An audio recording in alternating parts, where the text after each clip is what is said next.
కృపా కనికరం కలిగిన మా దేవా, మహోన్నతుడా, సర్వాధికారి, నీ ఉన్నతమైన శ్రేష్టమైన నామాన్ని బట్టి ఈ యొక్క ఉదయకాలం మీ నామాన్ని స్తుతించి ఆరాధిస్తూ ఉన్నాను. ప్రభువా, గొప్ప దేవుడు, చాలిన దేవుడుగా మీరు మాకుండి మా యొక్క ప్రాణములను మీరు విమోచించినందుకు స్తోత్రాలు. నీ కృపచేత 7 నెలలు కాపాడారు. ఆగస్టు మాసం 8వ నెలలో ప్రవేశపెట్టారు. ఈరోజు వరకు సజీవులుగా క్షేమంగా ఉంచినందుకు స్తోత్రాలు. ఎంతోమంది మా మధ్య లేరు ప్రభువా, ఘనులు, గొప్పవారు ఎన్నో ప్రమాదాల్లో ఉన్నట్టుగా కూడా మేము ఎరుగుదాం. అలాంటిది అల్పులు, నిష్ప్రయోజకుడిని, యోగ్యత అర్హత లేకపోయినను కాపాడుతూ కనికరిస్తూ నాయనా మీరు భద్రతనిచ్చినందుకు స్తోత్రాలు. భౌతిక సంబంధమైన విమోచన, విడుదల మాత్రమే కాక ప్రాణ విమోచన అనగా ఆత్మరక్షణను మీరు అనుగ్రహించినందుకు స్తోత్రాలు. లోక 19:10 ప్రకారంగా నశించిన నా జీవితాన్ని వెతికి రక్షించటానికి మనిషి కుమారుడు ఈ లోకమునికి వచ్చారు. నన్ను, మమ్మలను విమోచించుటకై కలువరి శిలువలో ప్రాణం పెట్టారయ్యా. నాయన, నా కొరకు, మా కొరకు ఘోర అవమానమును మీరు అనుభవించారు. ఓ భయంకరమైన నా తండ్రి అవహేళనను, నా తండ్రి అపవిత్రమైన శాపగ్రస్తమైన శిలువ మరణాన్ని మీరు ఇష్టపడ్డారు తండ్రి.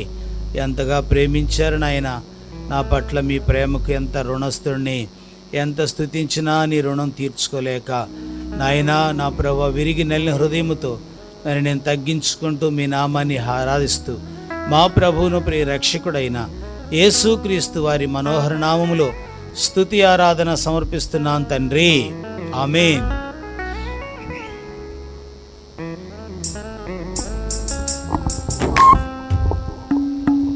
మన పాటల పుస్తకంలో నుండి 354 పాట సంఖ్య 354. ఓ ప్రభువా, ఓ ప్రభువా, నీవే నా మంచి కాపరివి, నీవే నా మంచి కాపరివి, నీవే నా మంచి కాపరివి, నీవే నా మంచి కాపరివి. ఓ ప్రభువా, దారి తప్పిన నన్నును నీవు వెదకి వచ్చి రక్షించితివి. దారి తప్పిన నన్నును నీవు వెదకి వచ్చి రక్షించితివి. నిత్య జీవమునిచ్చిన దేవా, నిత్య నిచ్చిన దేవా, నీవే నా మంచి కాపరివి, నీవే నా మంచి కాపరివి, నీవే నా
మొదటి అధ్యాయము పరిశుద్ధ బైబిల్ గ్రంథంలో నుండి ఎస్తేరు గ్రంథము మొదటి అధ్యాయము మొదటి వచనం, రెండవ వచనం. హోషు దినములలో జరిగిన చర్యల వివరము.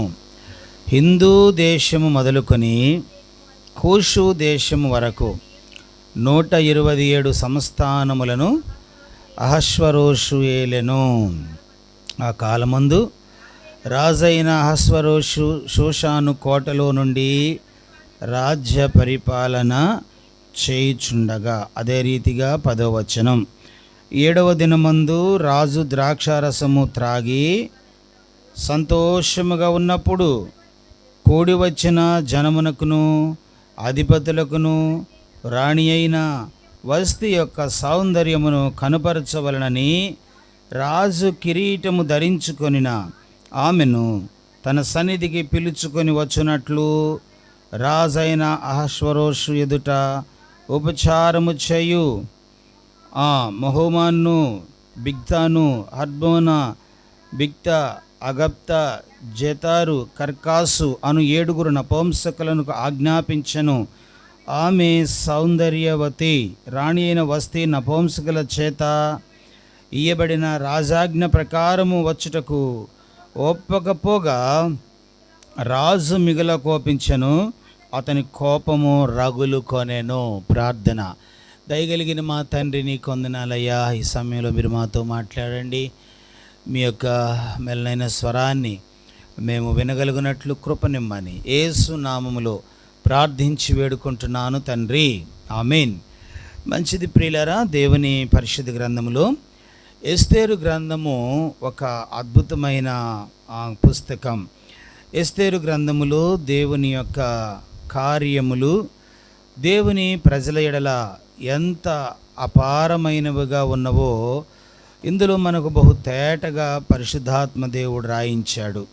ఎస్తేరు గ్రంథములో మనం ప్రారంభంలో చదువుతున్నప్పుడు అహష్వరోషు అనే పేరు మనకు కనబడుతుంది. అంటే రాజుగారి యొక్క పేరిది. అతడు అద్భుతమైన పరిపాలన, మరి ఆ పారసిక ప్రాంతాలలో దేశంలో ఒక అద్భుతమైన గొప్ప నాయకుడిగా, రాజుగా పనిచేస్తూ ఉన్న రోజులు కనుక ఒక దినం అతడు గొప్ప విందు చేసుకున్నాడు. ఆ విందు జరుగుతున్న సమయంలో 7వ దినాన అతనికి ఒక ఆలోచన కలిగింది. 10వ వచనంలో ఆ మాటలు రాయబడినాయి. కనుక 7వ దినాన అందరూ రాజు యొక్క హోదాకు తగిన వారందరూ ఆ విందులో పాల్గొని ద్రాక్షరసాన్ని సేవిస్తూ ఉండగా రాజు రాణి యొద్దకు ఒక కబురు పెట్టాడు. అదేంటంటే, వస్తీ, నీవు చక్కగా అలంకరించుకొని రాజ కిరీటాన్ని ధరించుకొని నీవు మా మధ్యకు వచ్చి నీ సౌందర్యాన్ని కనుపరచాలి. ఇది రాజు యొక్క ఆలోచన.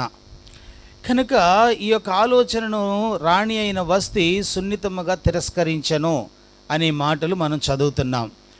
ప్రియులారా, గమనించండి, ఆ కాలంలో రాజు యొక్క శాసనం అంటే ఎలాంటిదంటే దేవుని శాసనము వంటిది. అంటే దేవుడు ఒకవేళ లోకానికి శాసనాన్ని రాస్తే అది ఎట్లా మరలా తిరిగి మార్చుకోలేడో, మార్చటం కుదరదో, రాజు యొక్క శాసనము కూడా అలాగే ఉంటుంది. రాజు ఒకవేళ సంతోషములో ఒకవేళ ఏదైనా ప్రామిస్ చేస్తే అది ప్రాణం మీదకి వచ్చినా తప్పక ఇవ్వాల్సి ఉంటుంది. మనకి క్రొత్త నిబంధనలో దేవుని యొక్క ప్రజలను పరిపాలిస్తున్న హేరోదు రాజు యొక్క జన్మదినాన అతని కుమార్తె నాట్యం ఆడింది. నీకేం కావాలో కోరుకో అన్నాడు. నాకు యోహాను తల కావాలి అంది. బలిలాగున్నావే, ఇంకేమైనా ఇస్తా కానీ ప్రవక్త తల ఇస్తానా అనలేదు.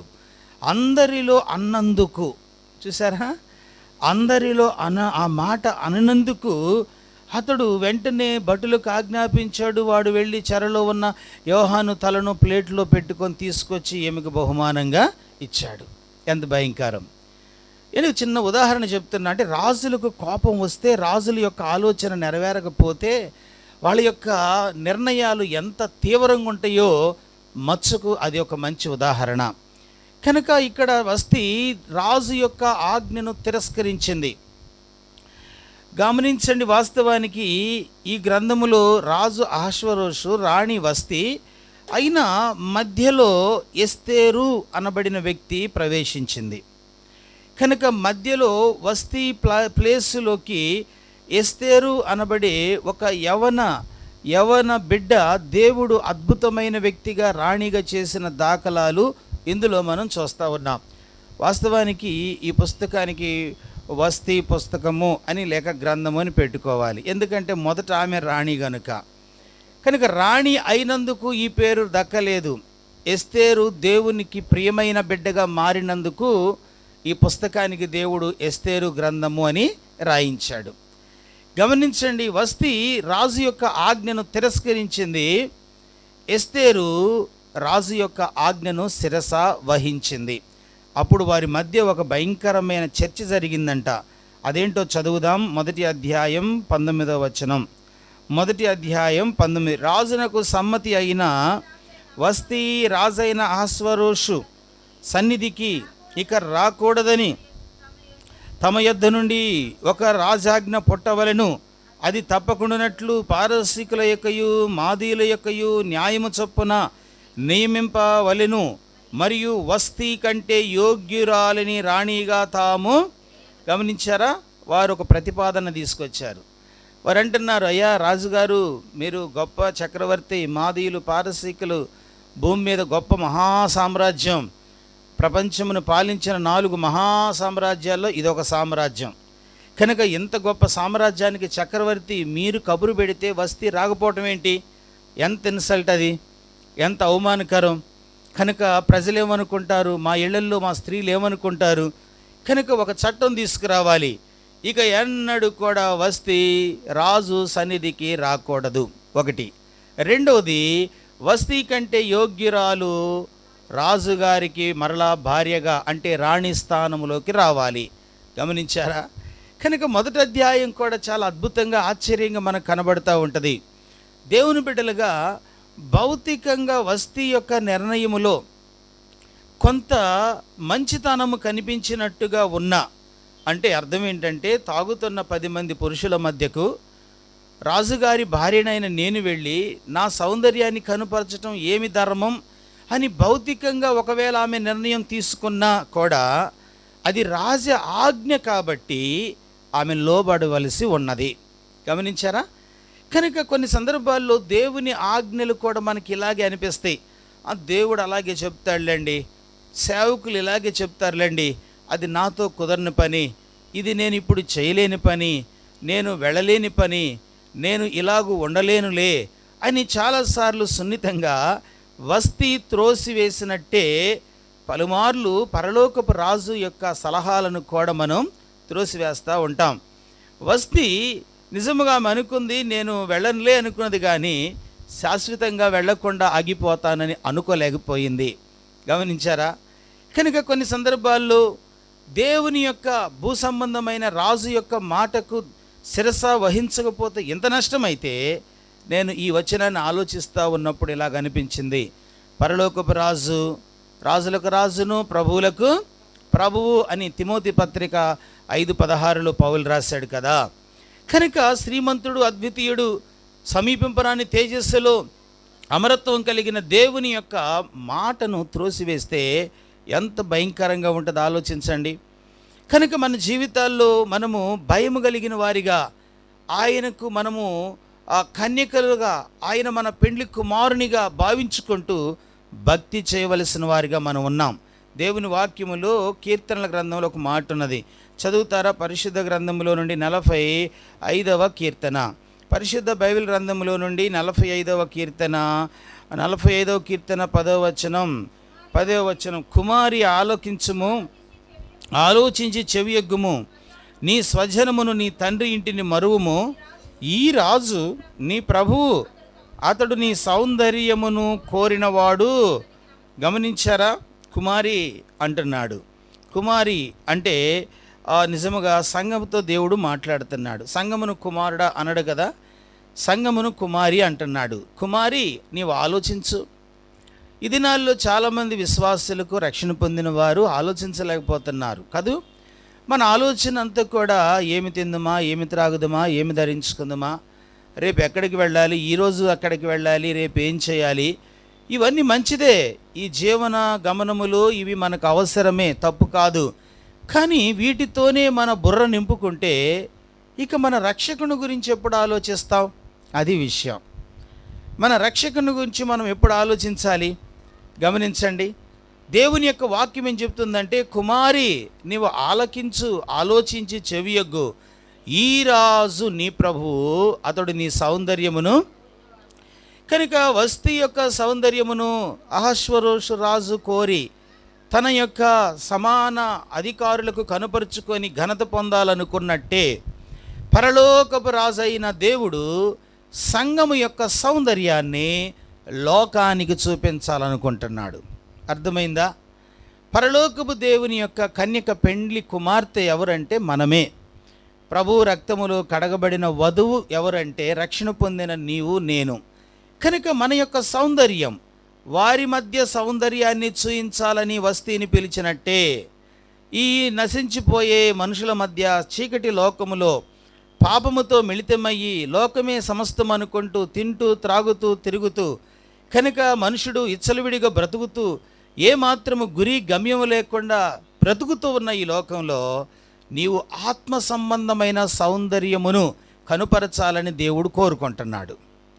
అందుకే దేవుని యొక్క వాక్యం మత్తయి సువార్తలు ఎంత తేటగా చెప్తాడంటే, రండి పరిశుద్ధ గ్రంథములో నుండి మత్తయి సువార్త 5వ అధ్యాయము. మత్తయి సువార్త పరిశుద్ధ గ్రంథములో నుండి 5వ అధ్యాయం 16వ వచనం. 5:16 మనుష్యులు మీ సత్క్రియలను చూచి పరలోకమందున్న మీ తండ్రిని మహిమపరచునట్లు వారి ఎదుట మీ వెలుగును ప్రకాశింపనీయండి. కనుక వస్తీని ఎలాగూ ప్రజల మధ్యకు తన యొక్క సౌందర్యమును చూయించటానికి అహశ్వరోషు రమ్మన్నాడో, పరలోకపు దేవుడు ఇలాగంటున్నాడు. కొండ మీద కూర్చొని ప్రసంగం చేస్తూ యేసు ప్రభు అన్నాడు. ఏమన్నాడు తెలుసా? పరలోకంలో ఉన్న దేవుణ్ణి ఈ లోకంలో ఉన్న జనులు మహిమపరచాలంటే మీరేం చేయాలి? మీ సత్క్రియలనే వెలుగును వాళ్ళ ముందు మీరు ప్రదర్శించండి. అదే కదా మీ సౌందర్యం. సత్క్రియలు అనే వెలుగును మీరు ఏం చేయాలంట? మీరు వారి ఎదుట ప్రకాశింపనియండి. అప్పుడు దేవునికి ఏం కలుగుతుంది? మహిమ కలుగుతుంది. ఈరోజు దేవుని బిడ్డగా వస్తీ ఆ అవిధేయురాలుగా మారింది. అంటే రాజు యొక్క మాటను తిరస్కరించింది. మరి బైబిల్ గ్రంథంలో మరొక వ్యక్తి కనిపిస్తున్నది, ఆమె పేరు ఎస్తేరు. ఎస్తేరు గురించి బైబిల్ ఏం చెప్తుందంటే, వస్తీ కంటే యోగ్యురాలు. చెప్పండి, ఎవరికంటే యోగ్యురాలంట? వస్తీ కంటే యోగ్యురాలు. రాజుగారికి భార్య ఎక్కడైనా దొరుకుతుంది. ఏవండి, పోగొట్టుకుంటే పరలోకాన్ని పోగొట్టుకుంటే, పరలోకపు వరుణ్ణి పోగొట్టుకుంటే, పరలోకపు స్థలాన్ని ఇంటిని మహిమను పోగొట్టుకుంటే, ఆ మహిమ, ఆ ఇల్లు, ఆ స్థలము, ఆ ఘనత మరొకళ్ళు చేజిక్కించుకుంటారు. అదే వస్తీ చేతిలో నుంచి ఎస్తేరుకు వచ్చినట్టే. గమనించారా? కనుక దేవుని యొక్క వాక్యములో వాళ్ళు అంటున్నారు, కనుక ఈ రాజు యొక్క సన్నిధికి వస్తీకి ఎప్పటికీ రాకూడదు. మరి ఏం చేయాలయ్యా అంటే, వస్తీ కంటే యోగ్యురాలను మనం ఎదుగుదాం. ఎవరిని వెతకాలంట? వస్తీ కంటే యోగ్యురాలు. దేవుని బిడ్డలుగా గమనించండి. కనుక యోగ్యురాలు ఎవరు అంటే, ఈ గ్రంథములో ఎస్తేరు మాత్రమే యోగ్యురాలు. ఎందుకు ఎస్తేరును దేవుడు ఇంత యోగ్యురాలుగా పెట్టాడు? ఆలోచించండి. ఎస్తేరుని గురించి బైబిల్ ఏం చెప్తుందంటే, రండి ఎస్తేరు గ్రంథము పరిశుద్ధ గ్రంథములో నుండి 2వ అధ్యాయము 7వ వచనం. ఎస్తేరు గ్రంథము 2వ అధ్యాయం 7వ వచనం. దానికి ముందు 6వ వచనం. బబులోను రాజైన నెబుకద్నెజరు యూదారాజైన యెకొన్యాను పట్టుకొని పోయినప్పుడు ఇతడు యెకొన్యాతో కూడా యెరూషలేము నుండి చెరపట్టబడిన వారిలో ఒకడు. తన పినతండ్రి కుమార్తె అయిన అదస్సా అను ఎస్తేరు తల్లిదండ్రులు లేనిదై ఉండగా అతడామెను. మీరు చెప్పండి, ఎస్తేరుకు 2 పేర్లు ఉన్నాయి. ఒకటి అదస్సా. అదస్సా అనేది హీబ్రూ పేరు, అంటే హెబ్రీ యొక్క భాషకు, అంటే అదస్సా అంటే గొంజి చెట్టు అని అర్థం. ఎస్తేరు అంటే పారసిక భాషకు చెందిన పేరు. ఎస్తేరు అంటే నక్షత్రము అని అర్థం. ఎస్తేరు అంటే అర్థం ఏంటి? నక్షత్రము. కనుక అదస్సా అనబడిన ఈ ఎస్తేరు ఎవరు లేరంట? ఆమెకు తల్లి లేరు, తండ్రి లేరు. మీరు ఆలోచించండి. అటు అమ్ముండి నానుంటేనే పెంపకం అంతంత మాత్రం కదా. పిల్లలు ఒకళ్ళు మాట వింటే ఒకళ్ళు మాట వినరు. అటు అమ్మ లేక ఇటు నాన్న లేక ఏవండి ఒక యోగ్యమైన బిడ్డగా ఎలా పెరిగింది? ఎంత ఆశ్చర్యం! కనుక ఎవరూ లేకపోయినా ఏదో పినతండ్రి యొక్క మొర్దెకై సంరక్షణలో పెరుగుతున్న ఈ యొక్క యవనురాలు, ఈమె యెరూషలేములో నుండి బానిసగా చెరగొని తీసుకురాబడిన ఈ యవన బిడ్డ, ఈ యొక్క ఎస్తేరు దేవుని యొక్క గ్రంథములో ఒక అద్భుతమైన స్థానాన్ని సంపాదించుకుంది. అదే వస్తీ కంటే యోగ్యురాలు. ఎవరికంటే యోగ్యురాలంట? వస్తీ కంటే యోగ్యురాలు. మందిరములకు వచ్చిన తరువాత లోకములో ఉన్న వారికంటే నీవు యోగ్యమైన వ్యక్తిగా మాట్లాడాలి. అర్థమైందా? లోకములో ఉన్న వారిలాగానే మనం మాట్లాడితే ఎస్తేరులుగా ఉండలేం. లోకములో వారిలాగా నడుచుకుంటే, లోకములో ఉన్న వారిలాగా పని చేస్తే, జీవిస్తే, వారిలాగే ఆలోచించటం, వారిలాగే మాట్లాడటం, వారిలాగే జీవించటం, వారిలాగే మనము నిజముగా కలిసి వారితో జీవించటం అనేది మనలను ఎస్తేరులుగా చూయించదు. దేవుడు లోకానికి యోగ్యులుగా ఉండాలి. దేవుడు మనలను యోగ్యులుగా చూడాలనుకుంటున్నాడు. కనుక వస్తీలాగుంటే మనము అన్ఫిట్, పనికిరాం. మనము ఎస్తేరులాగా మారాలి. ప్రభు బల్లో చేవేసే బిడ్డగా ప్రభు సన్నిధిలో, ప్రభువా, ఎస్తేరు తల్లి లేకపోయినా తండ్రి లేకపోయినా ఎంత చక్కగా, ఎంత యోగ్యంగా బ్రతికింది. నాకు మంచి తల్లి ఉన్నది, మంచి తండ్రి ఉన్నాడు, లేక మాకు మంచి సంఘం ఉన్నది, మాకు మంచి వాక్యం అందుతుంది, మేమెందుకు ఎస్తేరులుగా బ్రతకూడదు? ఆలోచించావు ఎప్పుడైనా? దేవుని యొక్క వాక్యంలో రాయబడిన మాట, వస్తీ కంటే ఆమె యోగ్యురాలైనది. కారణం ఏంటి? 3 విషయాలు జ్ఞాపకం చేస్తాను రండి. మొదటిగా ఇదే ఎస్తేరు గ్రంథము, పరిశుద్ధ గ్రంథంలోంచి 2వ అధ్యాయము 4వ వచనాన్ని, ఆమెలో ఉన్న 3 గొప్ప విషయాలు. రాజు ఆ కన్యకలలో దేనియందు ఇష్టపడునో, ఆమె వస్తీకి బదులుగా మొదటి విషయం ఏంటంటే దేనియందు రాజు ఇష్టపడునో. ఎస్తేరు రాజుకు ఇష్టమైన వ్యక్తిగా జీవించింది. మొదటి అనుభవం ఇది. ఎస్తేరు రాజుకు, చెప్పండి ఎలాగుందంట? ఇష్టమైన వ్యక్తిగా. ఊరికినే భార్య కాలేదండి. కనుక ఆమె ఇష్టమైన వ్యక్తిగా మారినది. ఎస్తేరు నిజముగా ఇష్టమైన వ్యక్తిగా జీవించటానికి తన యొక్క ప్రవర్తనను మార్చుకుంటూ వచ్చింది. ఏమోలే, మేము యెరూషలేములో లేం కదా, మేము బబులోనులో ఉన్నాం, ఇది బానిసలుగా బ్రతుకుతూ ఉన్నాం. అక్కడైతే మందిరం ఉండేది, యాజకుడు ఉండేవాడు, సమయానికి మందిరంలోకి వెళ్ళి ఆరాధన చేయాల్సి ఉండేది. ఇక్కడ మందిరం అంటూ ఏమీ లేదు. కనుక నేను ఎప్పుడైనా లేవచ్చు, ఎప్పుడైనా మోకరించవచ్చు, ఎప్పుడైనా ఎలాగైనా ఉండొచ్చు, ఇక్కడంటూ అలాంటి క్రమం అవసరం లేదు అనుకోలేదు. కనుక యెరూషలేములో లేకపోయినా యెరూషలేములో ఉన్నట్టు, మందిరములో లేకపోయినా మందిరములో ఉన్నట్టు. ఏమండి, దేవుని యొక్క వాక్యము మనతో మాట్లాడిన సందర్భములో, మాట్లాడని సందర్భములో కూడా మనస్సాక్షిని అనుసరించి హృదయమును కాపాడుకున్నట్టుగా ఎస్తేరు కనబడతా ఉంది. కనుక ఎస్తేరు జీవితము చాలా అద్భుతం. ఆమె రాజునకు ఎలాంటి వ్యక్తిగా మారిందంట? ఇష్టమైన వ్యక్తిగా. ఈరోజు ప్రభు బిడ్డగా, మన రాజు అహష్వేరోషు కాదు, మరొక వ్యక్తి కాదు. మన ప్రభు అయిన యేసుక్రీస్తు వారే మన రాజు. మరి ఆయనకు మనం ఇష్టలుగా ఉండాలి కదా. ఎలాగూ దేవునికి ఇష్టలుగా ఉంటావు? రోమాపత్రికలో పౌలు ఈ మాట అంటాడు. రోమిలకు రాసిన పత్రిక, పరిశుద్ధ గ్రంథంలో నుండి రోమాపత్రిక 14వ అధ్యాయం, రోమిలకు రాసిన పత్రిక 14వ అధ్యాయము 17వ వచనం.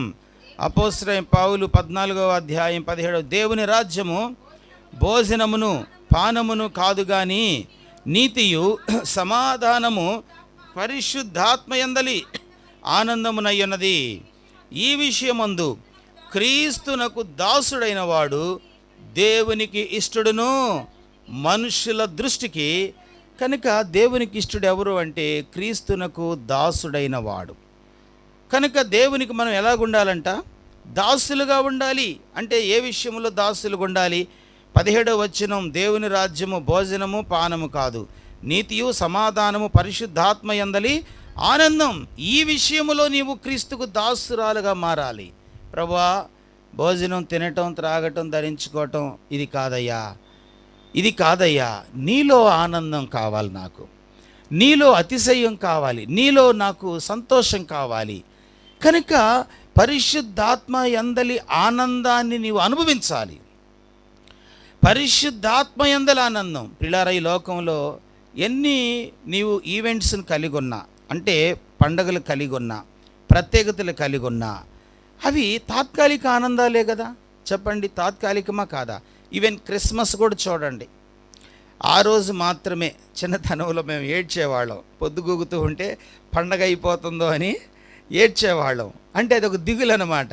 క్రిస్మస్ అంటే పగలు నుంచి సాయంత్రం వరకు, సాయంత్రం అవుతూ ఉండేసరికి పొద్దుగూగుతూ ఉండేది. మనసులో ఒకలాంటి నాకైతే దిగులు ఉండేదన్నమాట. ఎందుకంటే దాదాపు 2-3 నెలల నుంచి ఎదురు చూసేవాళ్ళం. కనుక లోక సంబంధమైనవి ఈ సంతోషాలు తాత్కాలికం. స్నేహితులను బట్టి, ధనమును బట్టి, పనును బట్టి, వ్యాపారమును బట్టి, ఏవండి ప్రేమ సంబంధాలను బట్టి, ఏవండి కుటుంబాన్ని బట్టి తాత్కాలికం. కానీ నీవు ఎస్తేరులాగా దేవునికి ఇష్టమైన బిడ్డగా మారాలంటే పరిశుద్ధాత్మలో ఆనందించటం నేర్చుకోవాలి.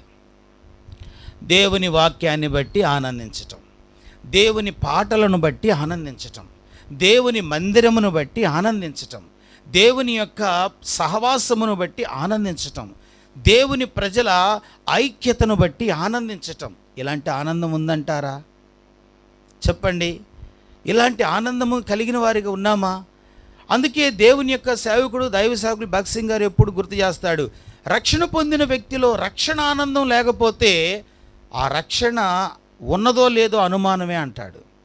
ఇప్పుడు నిద్రపోతున్న వ్యక్తి ఉదయకాలం 6 గంటలకు లేవలేదు, 7 గంటలకు లేవలేదు, 8 గంటలకు 9 గంటలకు లేవలేదు, 10 గంటలకు లేకపోతే ఒక అనుమానం వచ్చి అసలు ఉన్నాడా, అసలు ఉన్నారా, అనుమానం వచ్చింది అంతే.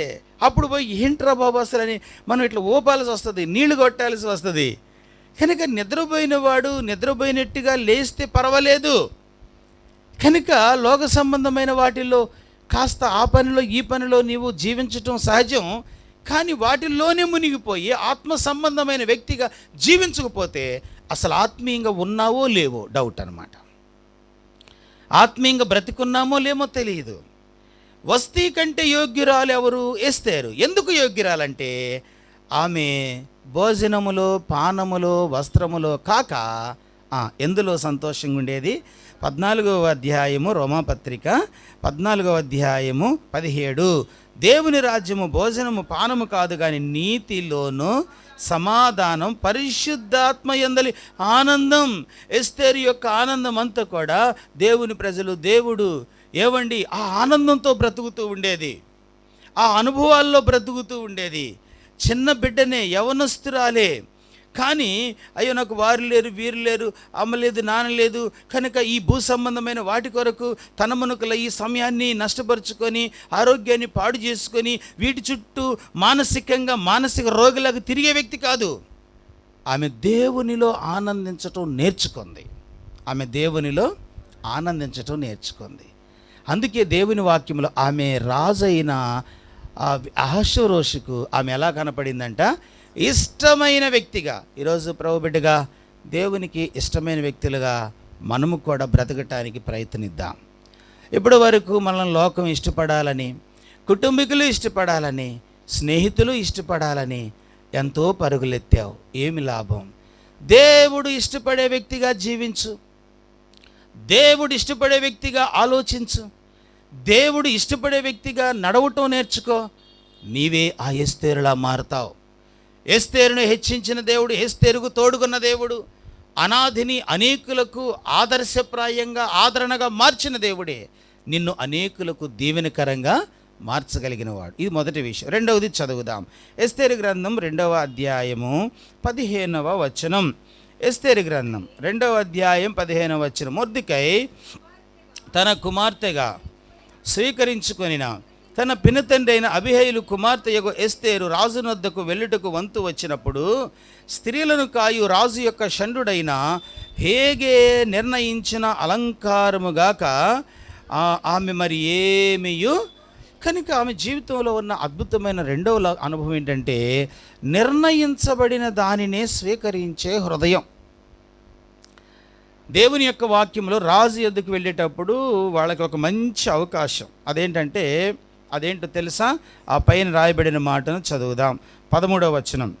మరియు అంతఃపురములో నుండి రాజు ఇంటిలోనికి వెళ్ళవలసిన సమయము ఆమె ఏమి కోరునో, సమయమందు ఆమె ఏమేమి కోరునో అది అట్టి స్త్రీకి ఇయ్యబడుట, ఏమి కోరుకుంటే అది ఇవ్వబడటం కద్దు. ఇక్కడ మీకు చిన్న వివరణ ఇస్తాను. ఇప్పుడు రాజు యొద్దకు వెళుతున్నారు. రాజుగారికి భార్య అయితే రాజ్యం అంతా ఆమెదే అవుతుంది, ఎందుకంటే రాణి గారు కదా. ఒకవేళ మిస్టేక్ రాణి కాలేదనుకోండి, కనీసం ఈ వస్తువులైనా మిగులుతాయి. వెళ్ళే ఆమె ఒక ఒక ఒక ఒక కిలో బంగారాన్ని కోరుకొని వెళ్ళింది అనుకోండి, ఓ బంగారపు నగలతో అలంకరించుకొని వెళ్ళారనుకోండి, ఇవ్వాలని ఆజ్ఞ కూడా ఉంది. ఈమె మనసులో ఏం ఆలోచించాలి? అయితేనేమో రాణి అవుతాను, ఒకవేళ రాణి కాకపోయినా ధరించుకున్న వస్తువులతో హాయిగా ఇంటికి వెళ్ళి దర్జాగా బ్రతుకుతాను. ఎస్తేరు చూడండి ఎంత నిరాడంబరంగా ఆలోచన ఉందో. నేను రాణి అవ్వకపోయినా పర్వాలేదు, రాణి అయినా పర్వాలేదు, నిర్ణయించబడినవి చాలు. తృప్తి కలిగిన జీవితం అంటారు దీనిని. తృప్తి కలిగిన జీవితం అంటారు. విశ్వాసులకు అనేక మంది జీవితాల్లో దేవుడిచ్చిన ఆరోగ్యం, దేవుడిచ్చిన ఆదాయం, దేవుడిచ్చిన కుటుంబం, దేవుడిచ్చిన సంబంధాలు ఉండగా తృప్తి లేకుండా మనుషుడు పాపానికి అలవాటు పడ్డాడు. వ్యర్థ సంబంధాలతో, లోక సంబంధమైన వాటితో మనసును, శరీరమును అపవిత్రం చేసుకుంటూ, జీవితాన్ని పాడు చేసుకుంటూ నష్టపోయేవాళ్ళు లోకంలో లేరంటారా? అనేక మంది ఉన్నారు. ఎస్తేరు అలాంటి వ్యక్తి కాదు. దేవుడు ఇచ్చిన దానిలో, దేవుడు తనను నిలబెట్టిన స్థానములో తృప్తిగా, నెమ్మదిగా బ్రతకటానికి అలవాటు పడిన వ్యక్తి. బైబిల్లో రాయబడింది, ఎవరెవరు రాజు యొద్దకు వెళతారో వారు మక్కువపడి ఏమి కోరునో అది ఆమెకు ఇవ్వాలి. ఇది రాజు యొక్క చట్టంలో భాగం. కనుక ఆమె ఏమి కోరలేదండి. ఏమో ఒక 10 లక్షల రూపాయల ఆస్తిని కోరుకొని గోల్డ్ రూపంలో మెడలో వేసుకొని వెళ్ళొచ్చు కదా. అయితే రాణి అవుతాను, రాణి కాకపోతే ఈ గోల్డ్తో ఇంటికి వెళ్ళి అసలుకి అమ్మ లేదు, నాన్న లేదు, దర్జాగా సంతోషంగా నేను అద్భుతంగా బ్రతకగలను అనుకోవచ్చు కదా. బైబిల్లో రాయబడింది, హేగే నిర్ణయించిన అలంకారముగాక ఆమె ఏమి కోరలేదు. అంటే మరి ఏమి కోరినట్టు? నేను అనుకుంటాను, అయితే నేను రాణిగానే అవ్వాలి, ఇవి నాకెందుకు, అయితే నేను రాణిగానే మారాలి. కనుక ఎంత వెండి, ఎంత బంగారము, ఎంత మరి ధనము, ధాన్యము నేను కలిగినా కూడా రాణిలాగా నేను ఉండలేను కదా, రాణిలాగా జీవించలేను కదా. రాణిగా ఉంటే అనేకులకు నేను మేలు చేయగలను, దేవుని మహిమపరచగలను, దేవుని మహిమ కొరకు బ్రతకగలను అనుకున్నదో ఏమో. ఆమె భూసంబంధమైన వాటిని ఏమీ కోరలేదు. దేవుని బిడ్డలుగా ప్రభు యొద్దకు వచ్చే మనము కూడా ఒక ఆలోచనతో ఉండాలి. ప్రభువా, నేను నీ బిడ్డనైతే చాలయ్యా, తర్వాత నీ ఇష్టం, ఇస్తారో ఇవ్వరో. ఇది ఎస్తేరు యొక్క మనస్సు. ప్రభువా, డబ్బును, బంగారాన్ని, ఉద్యోగాన్ని, పిల్లల్ని, ఆరోగ్యాన్ని, ఆస్తిని, పాస్తిని, స్నేహాలను, సంబంధాలను, ఇవి మీ ఇష్టం నాయనా, కానీ ఒకటి మాత్రం నాకు కావాలి, నేను నీ మనిషిగా ఉండాలి, నేను నీ బిడ్డగా జీవించాలి, నేను నీ కుమార్తెగా ఉండాలి, నేను నీ వధువు సంఘములో ఎత్తబడు వారిలో ఉండాలి, నేను పరలోకం చేరే వ్యక్తిలో ఉండాలి, నేను ప్రభు రక్తంలో కడగబడి నీ కొరకు ప్రత్యేకించబడిన సాధనంగా నేను బ్రతకాలి అని ఎవరైతే కోరుకుంటారో వారు ఎస్తేరులాగా ఉండగలుగుతారు. పిల్లలు గమనించారా? కనుక ఆమెకి ఇవ్వబడిన అలంకారము గాక చెప్పండి, మరేమి కూడా ఇవ్వబడిన దానిని కోరుకుంటూ వచ్చింది. దేవుడు నీకు ఇచ్చిన దానిలో నీవు తృప్తిగా జీవించటం నేర్చుకొని ప్రభువుని ఆరాధించు. యోబు జీవితం మనకు తెలుసు కదా. యోబుకు అన్నీ ఇచ్చినా స్తుతించాడు. చెప్పండి, రిటర్న్ అన్నీ తీసుకున్నా కూడా. ఒకసారి పిల్లల చేతిలో చాక్లెట్ పెట్టి వెనక్కి తీసుకోండి, ఎవరో వద్దు, పిల్లల చేతిలో ఒక చాక్లెట్ ₹1 చాక్లెట్ అట్లా పెట్టి ఇట్లా తీసుకోండి, వాళ్ళు మనల్ని గోళ్ళతో రక్కరు, ఊరుకుంటారా? మనం మీద పడి జుట్టు పట్టుకొని అసలు గందరగోళం చేస్తారు. చాక్లెట్టే అది ఏందో వెండి కాదు, బంగారం కాదు. చాలామంది అలాంటి భక్తికి అలవాటు పడ్డారు. దేవుని ఎద్దుకు వచ్చిన తర్వాత ప్రభువా, నీవిచ్చినది చాలు, నీవు నాకు ఎప్పటికీ కావాలి, నీవిచ్చినదే నాకు కావాలి. ఒక రాజుగారు ఇలాగే రాజ్యంలో చాటింపేశాడు.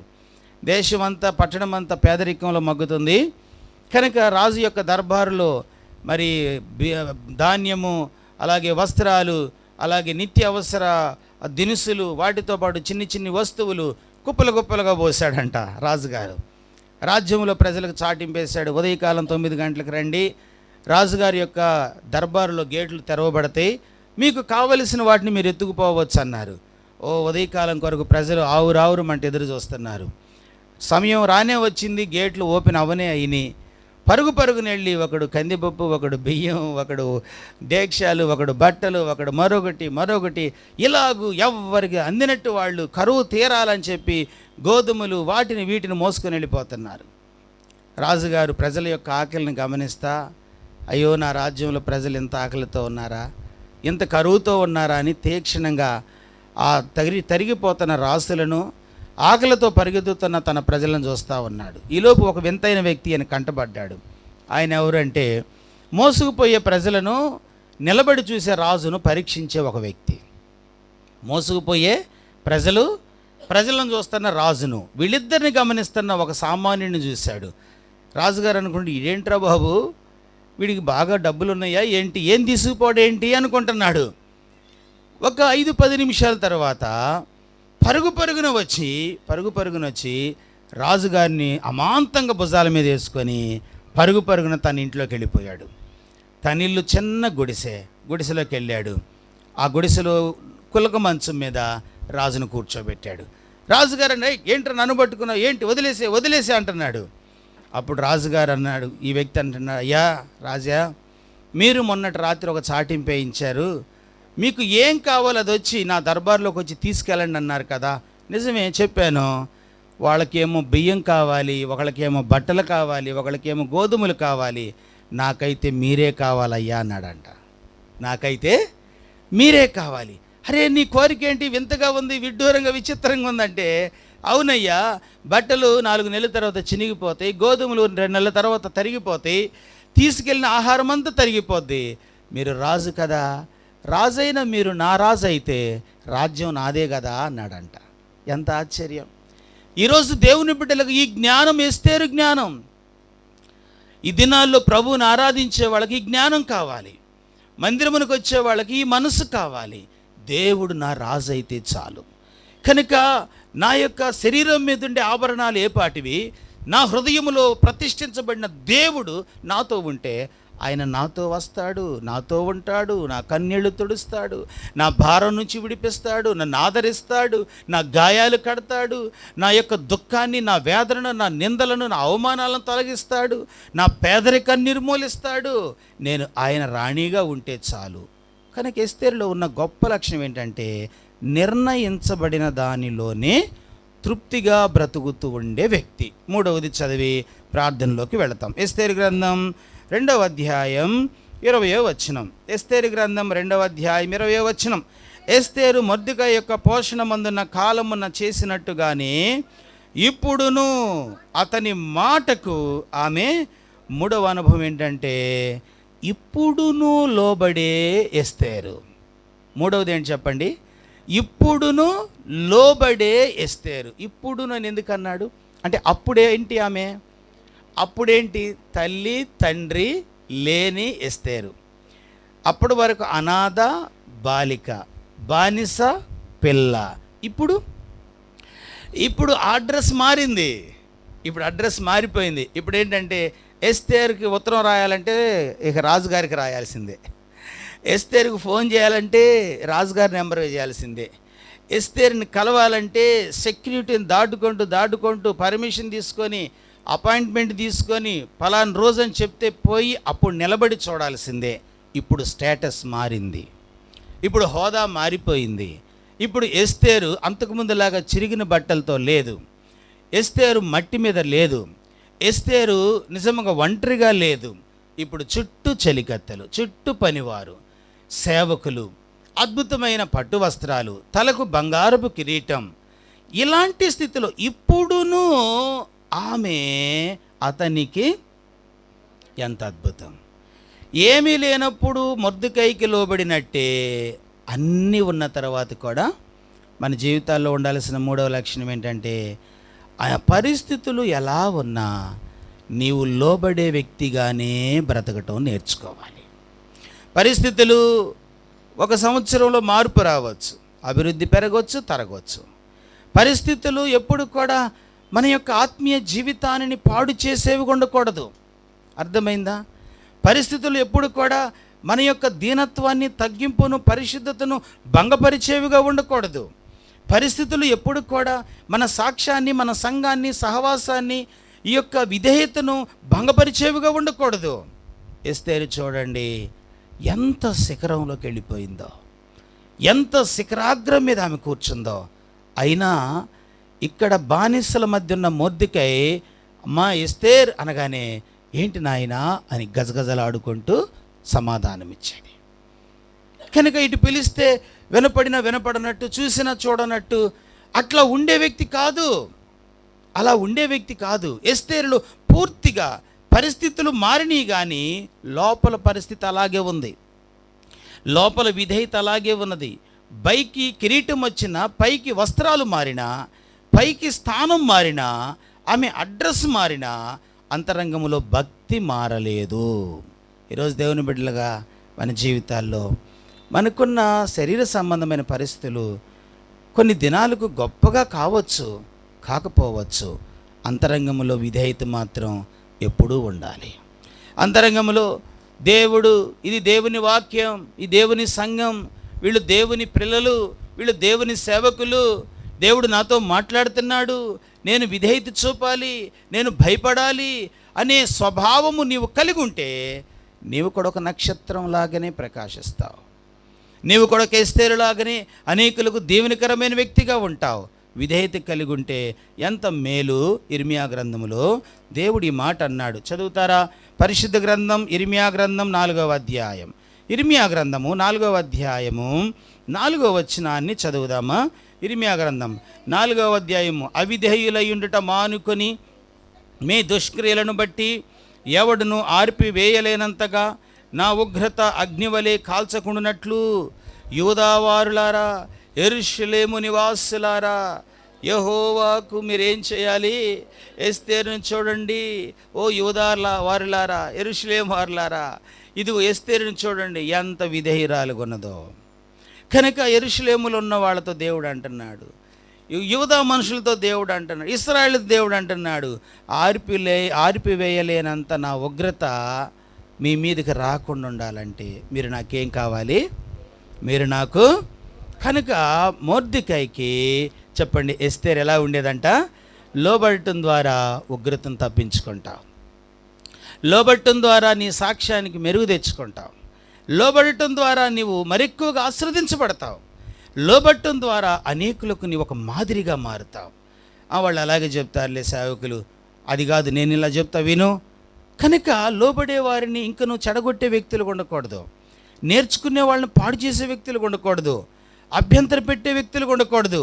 అందుకే ప్రభు క్రొత్త నిబంధనలు ఏమన్నాడు తెలుసా? ఈ చిన్న పిల్లలు ఒకరిని అభ్యంతరపరచువాడు మెడకు పెద్దటి తిరుగటి రాయి కట్టుకొని లోతైన ఏ సముద్రం అంట? లోతైన సముద్రం. ఏ సముద్రం? లోతైన సముద్రం పసిఫిక్ మహాసముద్రం, అందులో ఏమన్నాడు. కనుక అభ్యంతరం పెట్టేవాళ్ళు, భక్తి లేకుండా, విశ్వాసం లేకుండా, దేవునితో నడవకుండా అభ్యంతరం. కనుక లోక సంబంధమైన పరిస్థితులు హృదయంలోకి వచ్చి మనల్ని అభ్యంతరపరుస్తూ ఉంటాయి. వాటన్నిటిని యేసు నామములో నీవు గద్దించాలి. ఇది సాతాను స్వరం, ఇది సాతాను నన్ను అడ్డగిస్తున్నాడు. మందిరానికి వెళ్లకుండా, ప్రార్థన చేయకుండా, ఆరాధన చేయకుండా, బలలో చేయి వేయకుండా, చెప్పిన మాట వినకుండా, సేవకులు లెక్క చేయకుండా నా హృదయాన్ని దుష్టుడు మోసగిస్తున్నాడని ఆ యొక్క భయంకరమైన చీకటిని నీవు ఎదిరించే వ్యక్తిగా మారాలి. ఎస్తేరు అలా ఉన్నది కాబట్టి చెప్పండి, ఎస్తేరు వస్తీ కంటే ఎవరగా మారిందంట? బలలో చేయవేయబోతున్నావు. దేవుడు నిన్ను యోగ్యమైన వ్యక్తిగా చేయాలని నీ కొరకు ప్రాణం పెట్టాడు. నీవు వస్తీలాగా ఉండటం ఆయన చిత్తం కాదు. నీవు ఎస్తేరులాగా ప్రజ్వరిల్లాలి, ప్రకాశించాలని. నీవు కూడా నిజముగా ఎస్తేరు ఒక గొప్ప రాజుకు భార్య అయినట్టే పరలోకపు రాజు యొక్క మహిమలో పెండ్లి కుమార్తెగా నీవు నేను సిద్ధపడాలని మన కొరకు మన ప్రభు శిలువలో ప్రాణం పెట్టలేదా? ఆయన మనలో ఉన్న ప్రతి విధమైన కల్మషాన్ని, మనలో ఉన్న మెడవంచని తనాన్ని, మనలో ఉన్న ఈర్ష్య ద్వేషాన్ని, మనలో ఉన్న పాప నైజాన్ని విరిచివేయటానికి తన యొక్క రక్తమును దారిపోయలేదా? మోకరించండి, ప్రార్థన చేసుకుందాం. ప్రభువా, నన్ను ఎస్తేరులాగా చెయ్యయ్యా, నన్ను ఎస్తేరులాగా మార్చయ్యా. నేను వస్తీలాగా, నేను మెడవంచని వ్యక్తిగా ఉన్నానయ్యా. చెప్పినా వినటం లేదయ్యా, వినే మనసు నాకు లేకుండా పోయిందయ్యా.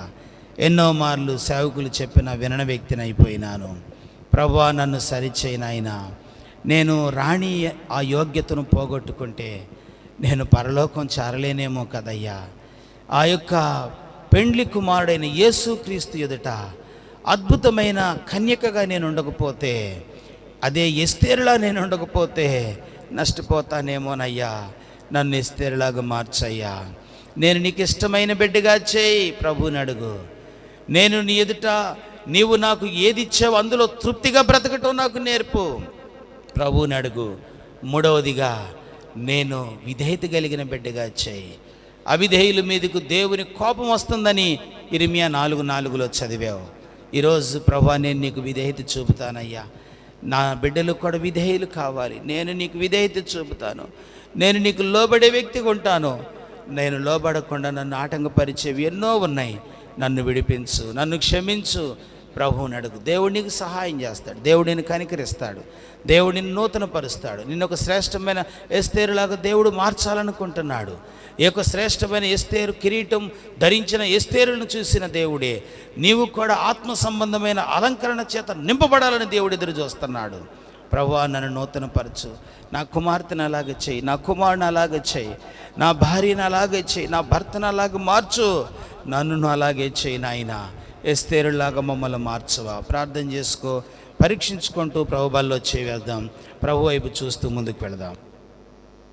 రొట్టెనెత్తుకొని విరిచి, మీ కొరకైన నా శరీరము నన్ను జ్ఞాపకం చేసుకున్నట్టుకు దీనిని చేయడని చెప్పాను. నా శరీరం తిని రక్తం త్రాగువాడు నిత్యజీవము గలవాడు, అంత్యదినమున వానిని లేపుదనని దేవుని యొక్క వాక్యములో రాయబడింది. ప్రభువా, నీ వందనాలు. మా కొరకు నలగొట్టబడిన మీ దేహాన్ని బట్టి స్తోత్రాలు. బానిస పిల్లను రాణిగా మార్చినట్టే పాపమునకు బానిసలమైన మమ్మలను పరలోకపు బిడ్డలుగా మీరు చేయటానికి సిలువలో ప్రాణం పెట్టారు. ఇటు గొప్ప దేవునికి ఏమి రుణం తీర్చుకోలేక స్తుతి ఆరాధన యేసు నామములో సమర్పిస్తున్నాను తండ్రి, ఆమేన్. మీ వద్దకు ప్రభు పాత్ర వచ్చినప్పుడు పరీక్షించుకొని తీసుకోండి.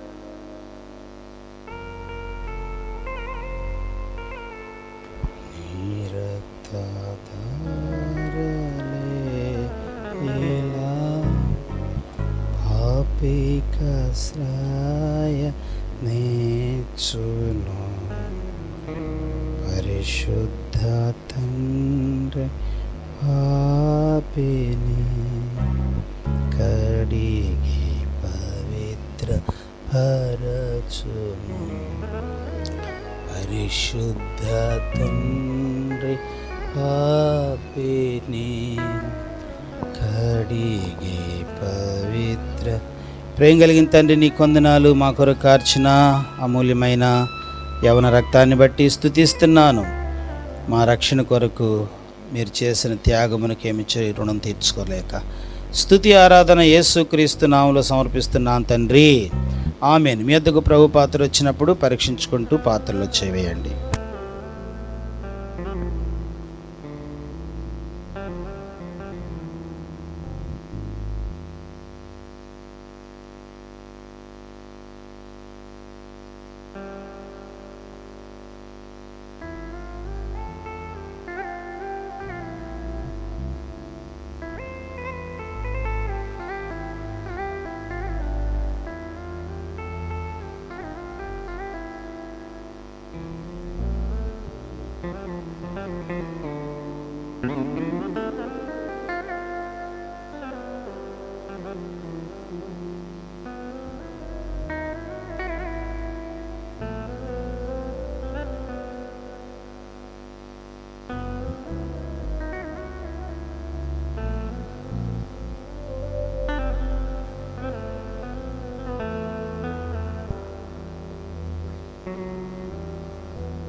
సిల్వలో ఖర్చినట్టి విలువైన రూపముచే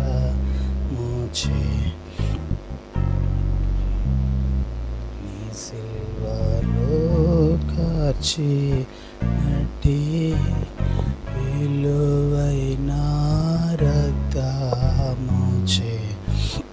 కడిగి పవిత్ర పరచుము.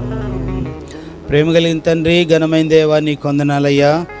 బలలో చేవేసిన ప్రియ బిడ్డలను బట్టి స్తుతిస్తున్నాను. మిగిలిన శరీరం రక్తం అనేక ఆత్మలు సాదృశ్యంగా ఉండగా అనేకలు సంఘంలో చేర్చబడినట్లు దయచూపండి. కృప కలిగిన హస్తాలకు అప్పగించుకుంటూ వందనాలు చెల్లిస్తూ యేసు నామములో ప్రార్థించి వేడుకుంటున్నాం తండ్రి, ఆమేన్. నిలబడదాం.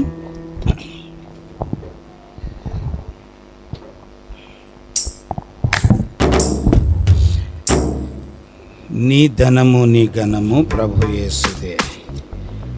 నీ ధనము నీ ఘనము ప్రభు యేసుదే. నీ దశమ 43 వెన్నుదీతువా వెన్నుదీతువా ధరలోన ధన ధాన్యములనీయగా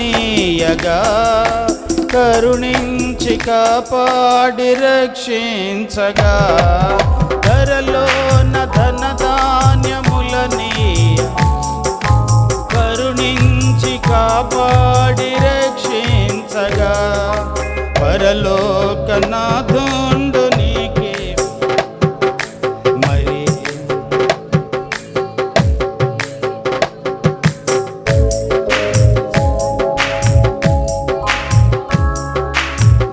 యేసు కొరకీయ వెన్నుదీతువా.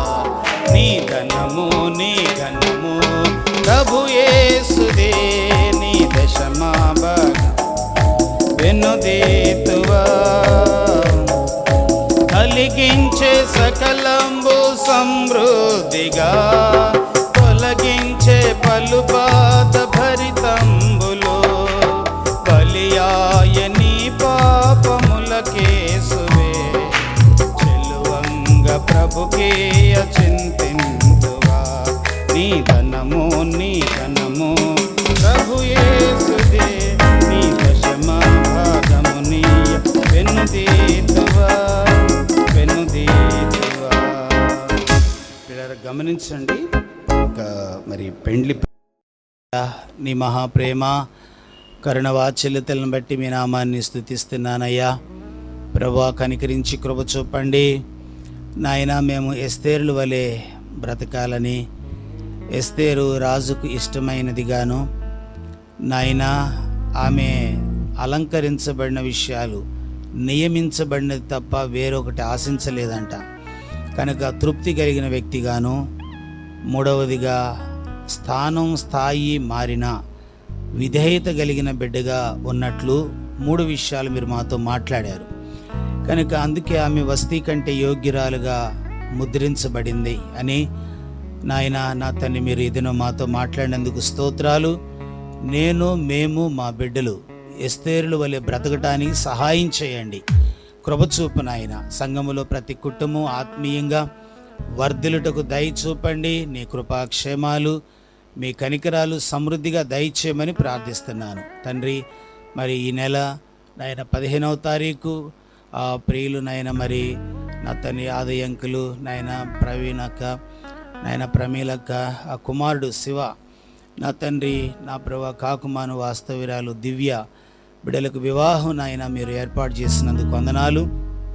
నాయన కరుణించండి. నాయన సంఘములో నాయన మొదటిగా ప్రకటన తెలియజేశాం కనుక ఆ దినం కొరకు నాయన సంఘ బిడ్డలందరూ ప్రార్థన సహాయాన్ని అందించాలి కనుక ముఖ్యంగా పెళ్లి కుమారుడు పెళ్లి కుమార్తె రక్షణ పొందాలయ్యా.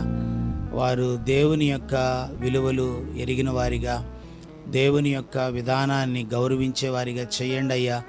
మరి వివాహములో మరి నా తండ్రి ఎక్కడ ఎలాంటివి నాయన నీకు దుఃఖకరమైనవి జరగకుండా నా ప్రభా దీవెనకరంగా ఉండుటకు సహాయం చేయమని ప్రార్థిస్తున్నాను.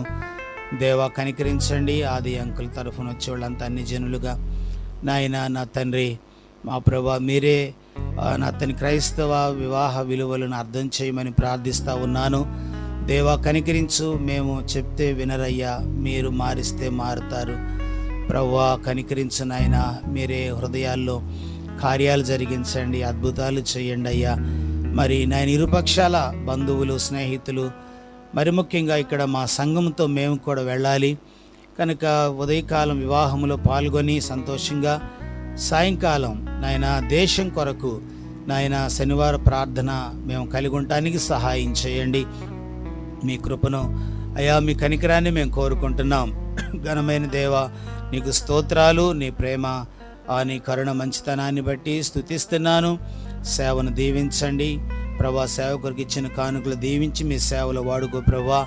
అలాగే గురువారం సాయంకాలం మరి సుధక్క వారింట్లో ప్రార్థన పెట్టమని కోరారు ప్రభా. నీ కొందనాలు నాయన. చాలా కాలం గురువారం ప్రార్థన జరిగినాయి నాయన. నా తండ్రి మా గృహాల్లో ప్రార్థనలు పెట్టుకోవటం మంచిదని ఆ గొప్ప మనసు ప్రతి బిడ్డకు మీరు అనుగ్రహించమని ప్రార్థిస్తూ ఉన్నానయ్యా. ప్రభా కనికరించండి. వేరొండ గోరువాడు స్వేచ్ఛానుసారి, లెస్సైన జ్ఞానమునకు వాడు విరోధి అని చెప్పారు. అలాగూ జీవించక నాయన సంఘమనే కుటుంబంతో కలిసి నాయన జీవించే వారిగా చేయమని ప్రార్థిస్తూ ఉన్నాను ప్రభా. కరుణించండి. దీవెనకరమైన ప్రార్థన జరుగుటకు సహాయం చేయి ప్రభా. నీ కృప నీ కనికరం కోరుకుంటున్నానయ్యా. అలాగే నా ప్రభా కరుణించండి. సంఘములో బలహీనలను బలపరచండి నాయన. మానసిక శారీరక రుగ్మతలను చెడిపించండి. విశ్వాసములో భాగ్యవంతులుగా చేయండి. ఆర్థిక ఇబ్బందులను చెడిపించండి ప్రభువా. నీ కొందనాలు. ప్రతి ఇంట్లో శాంతి, సంతోషం, సమాధానం, నెమ్మది, ఆనందం, ఆదరణ మీరు దయచేయండి ప్రభువా. ఈ దినం రాలేకపోయిన వారిని దయతో మన్నించండి నాయన. దైవ భయాన్ని వారికి కలిగించండి. దేవుని భయము ఉంటే ప్రభువా ఏ సాకులు ఏ అడ్డులు మాకు అడ్డులు కావయ్యా. కనుక ప్రతి వాని హృదయములో దైవ భయాన్ని కలిగించు నాయన. ఇశ్రాయేలు ప్రజలు భయము లేకే విగ్రహారాధికులైపోయారు. దేవుణ్ణి ఏడిపించారు ప్రభువా. కరుణించయ్యా. సంఘం అలా కాకూడదయ్యా. సంఘ బిడ్డలు అలాంటి చీకట్లోకి వెళ్ళిపోకూడదయ్యా. ప్రభువా కనికరించమని ప్రార్థిస్తున్నానయ్యా. ప్రభువా కనికరించండి. సంఘాన్ని ఉజ్జీవింపచేయండి నాయనా. దావీదు సమస్తాన్ని సంపాదించుకున్నట్టే పోగొట్టుకున్న సమస్తము తిరిగి సంపాదించబట్టకు సహాయం చేయండి. మహిమ పొందండి. వందనాలు చెల్లిస్తూ వారకూటాలు దీవెనకరంగా చేయమని మహిమా ఘనత ప్రభావాలు మీ నామానికి ఆరోపిస్తున్నాం ప్రభా. దొండపడెళ్తున్నాం. ప్రయాణంలో తోడై ఉండండి. భద్రతనివ్వండి. బిడ్డలందరికీ సమాధానం శుభం ప్రకటిస్తూ యేసయ్య నామములో ప్రార్థించి స్తుతించి వేడుకుంటున్నాము తండ్రి. ఆమేన్. హల్లెలూయా పాడేదా నిన్ను కొనియాడేదా. హల్లెలూయా పాడేదా ప్రభు నిన్ను అన్ని వేళలయందునా నిన్ను పూజించి కీర్తింతును.